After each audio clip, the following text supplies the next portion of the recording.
Hello everyone, my name is GLogan and this is my action research project.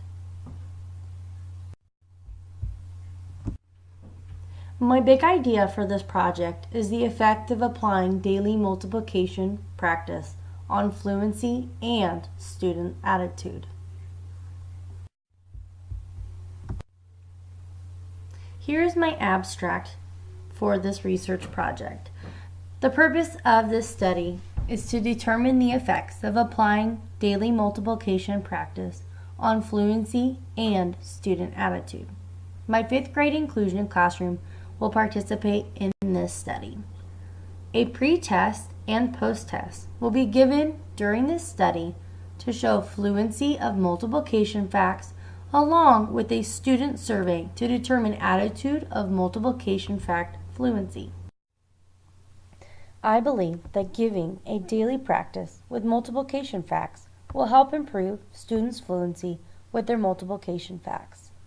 Along with increasing their feeling of being successful, it will help increase the students' attitude towards their multiplication facts. The results of this study indicated that daily multiplication practice enhanced students' fluency ability and increased students' attitude in a more positive way. So let's get started. For the pre-test and post-test section, I gave my students a 100-problem worksheet that they needed to complete within 5 minutes. This was used at the pre-test and the post-test section of the action research project. With daily practice, students were given the first 10 to 15 minutes of math core to work on their multiplication strategies with different engaging activities.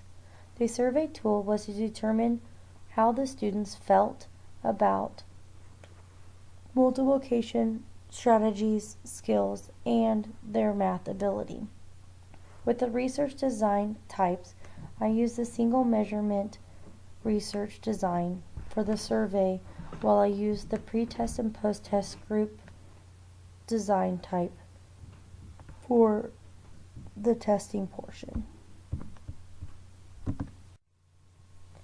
The research-based support for change portion of the action research process was required that we find 7 sources that help support our overall purpose of our action research. So I'm going to briefly talk about each of the 7 sources that I have used that help align with my topic, that help support it in whether it's the student's attitude or if it's in fluency or if it's in the daily practices skills. So my first one is Mohammed Ramai. The beginning of a lesson is crucial and it sets up the entire lesson to be successful. This lends into the attitude portion and it also lends into the daily practice being at the very beginning of the warm-up session. Where All Kinds of Minds talks about the attention and memory are both used highly when using/practicing multiplication facts, and they talked about how important it is to practice those facts. While Bridget Lawrence talks about how being successful for higher skills/problems can be aligned with mastering basic computation skills. So this helps support why this is so important. While John Woodward talks about how students with low achieving students or having learning disabilities can be successful when given the right tools and time to practice/apply these strategies. This is very important with being able to practice and apply the skills with these daily warm-ups.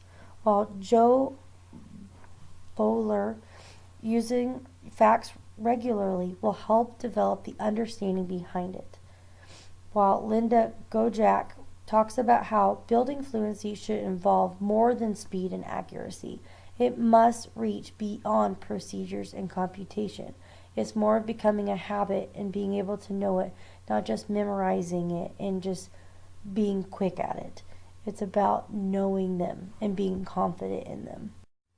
And lastly, Anna talks about how observing students who enjoyed multiplication were way more successful with testing because they feel that confidence in them and it's not just a stress on their plate. Through the data collection plan, So the purpose is to find out the effects of the applying daily practice. My time frame was about 2 weeks, and my focus group was my inclusion classroom with 25 students. Every day we completed a multiplication daily practice drill in some sort of way, which was earlier stated in the beginning in my intro.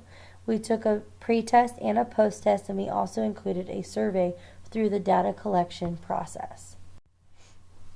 Here is my first graph of my data analysis methods. So, graph 1.1 shows the results between the pre-test and post-test. So students that gained 10 or more facts are in the light green, whereas students that had 1 to 9 gains in number of facts is in blue. Students that remained the same are in yellow, and the students that had lost facts are in dark green.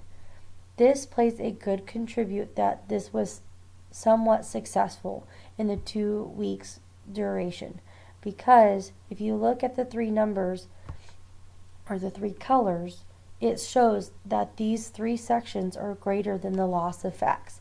And the students that remain the same are the students that got 100 at the pre-test and the post-test.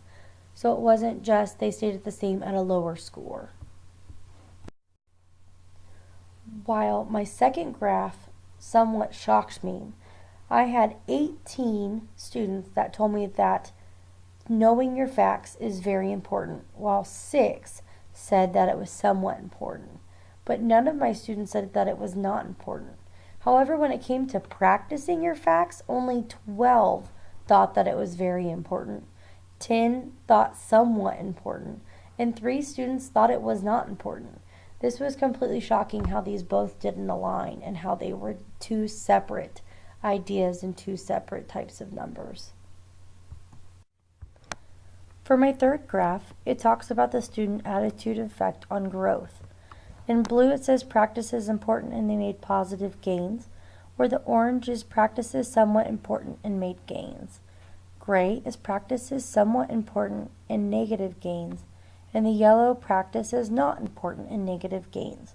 So as you can see from this diagram, is 3/4 of these students showed positive attitudes towards their multiplication, which had a positive impact on their gains that were made within the test between the pre-test and the post-test of this research project. For this section of my action research project, I really want to pinpoint that the positive attitude can be a powerful factor when it comes to being successful in mathematical fluency. I want to do a quick recap on graphs 1.1 and 1.2 and 1.3 of my action research project. In 1.1, this was my quantitative data source, where we averaged out the students' growth with their daily practice in their pre-test and post-test assessment. The second graph was my qualitative data, which was collected by students' responses on the survey.